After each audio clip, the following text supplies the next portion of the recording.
اعرف الكنز ده اخره فين؟ يا ابني ارحمني. ارحمني. يا عمي اقفل الكاميرا بقى يا شيخ. عملت كام مع هاني؟ هاني انا عملت مع كله. لا ما انت على فكره الكاميرا عايزه اقول لك حاجه. عايزه اخد منك مورنيتا بصراحه. بدله مورنيتا ازاي يا ابني؟ عايزه اقول لك خليك شيك. اقلع بقى شيك بالمنديل يا عم. منديل اقلع الكاب. اقلع الكاب. على فكره في حدث النهارده كبير جدا، ان انت من يوم ما كنت مذيع فرفوش بتخلي البنات تور. انا النهارده ما وريتش. تنكر ولا ما وريتش النهارده؟ ما حصلش النهارده عليا اطلاع بالثلاثه. طب لف كده. ولا هيحصل. ده حدث كبير يا جماعه، المفروض اطلع عليه ترند ده. لا ما انا همنتجه. الاضاءه باظت. همنتجه. الاضاءه بايظه. طبعا هنمنتج كل اللي احنا بنعمله. ايه؟ يلا. ما اقدرش. انتوا نورتوني النهارده يا ولاد. والله يا ولادنا وحبايبنا. بنورك يا حبيبي. بنورك اخويا وصاحبي. ولادنا وحبايبنا. اخويا وصاحبي. وولادنا برضو عادي. انا مش هرد عليك عشان بعد ولادنا دي مش عايزه اكمل. يلا يا حاجه اتكل على الله. يلا يا لمار. يلا يا مرء تاني. يلا اتكل على الله. يلا مع السلامه. ماشيه؟ 5 دقايق. ايوه 5 دقيقة. يعني كل دول يصوروا ولا غني بسرعه. بحبك وداري. لا لا تقولي بحبك بقول لك لا.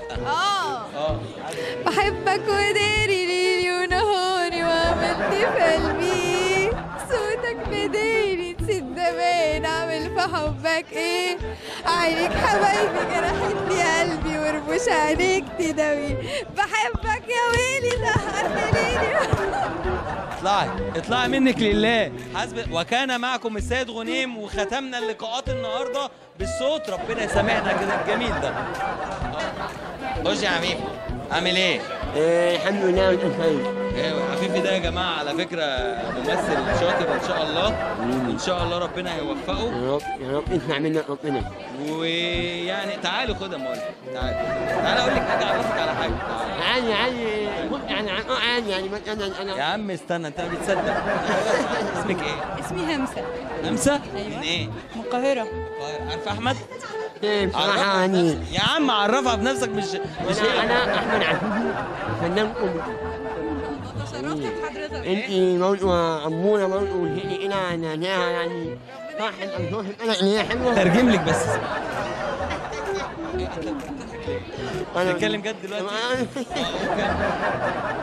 لا يا عم دلوقتي استني بلا كمان. قولي. انا اقول ايه؟ انت فاهمه حاجه؟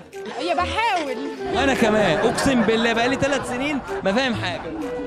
بيندهولك جوه. يلا بيندهولك يلا عشان ملك الجمال. يلا انت اي حد بتطيره على طول. والله العظيم.